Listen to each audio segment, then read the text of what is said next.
আসসালামু আলাইকুম, সবাই কেমন আছেন? বেশ কিছুদিন যাবৎ প্রচণ্ড গরম পড়েছে। সেপ্টেম্বর মাসের গরম ওয়েদারে এপ্রিল মাসে একটি গরম গলে যাওয়া কেকের ভিডিও নিয়ে হাজির হলাম। এটা খুবই একটা খারাপ এক্সপিরিয়েন্স আমার জন্য ছিল, যেহেতু আমি বাসায় টুকটাক কেক বানাই নিজেদের জন্য। এই যেমন ধরুন বার্থডেতে, আমার ছেলের বার্থডেও শীতের মধ্যে পড়ে, ইভেন আমার বার্থডেটা হচ্ছে একটু ঠান্ডা ঠান্ডা ওয়েদারে ছিল। তাই গরমে যে কেকের ক্রিম গলে যায়, এরকম বাজে অভিজ্ঞতা কখনো হয়নি।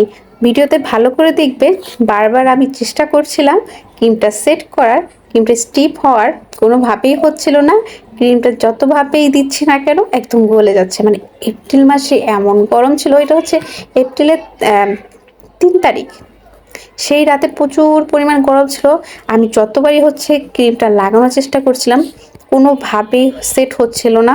ইভেন আমি বারবার ফ্রিজে ডিপে রেখে রেখে কাজ করার চেষ্টা করছিলাম, কোনোভাবেই হচ্ছিল না। যতবারই সুন্দর করে আমি কাজটা করার চেষ্টা করছিলাম, তারপরে হচ্ছে গলে গলে যাচ্ছিল।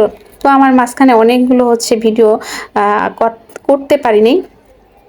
কোনোরকমভাবে ফ্রিজে রেখে সেট করে বারবার বের করছিলাম, ডিজাইন করছিলাম, এই জন্য একদম উল্টাপাল্টা হয়ে যাচ্ছিল।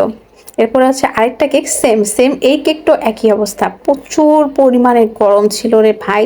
মানে আমি তখন বুঝতে পারলাম যে যারা প্রফেশনাল বেকার, তারা হচ্ছে একটু ঠান্ডা ওয়েদারে আর এসির নিচে কাজ করে। এরপরে হচ্ছে আমি গত 5 মাসে আর সাহস করে কোনো কেক বানাই নাই এই গরমের কারণে। বলছি যে গরমটা কমবে, তারপর হচ্ছে কেক বানাবো।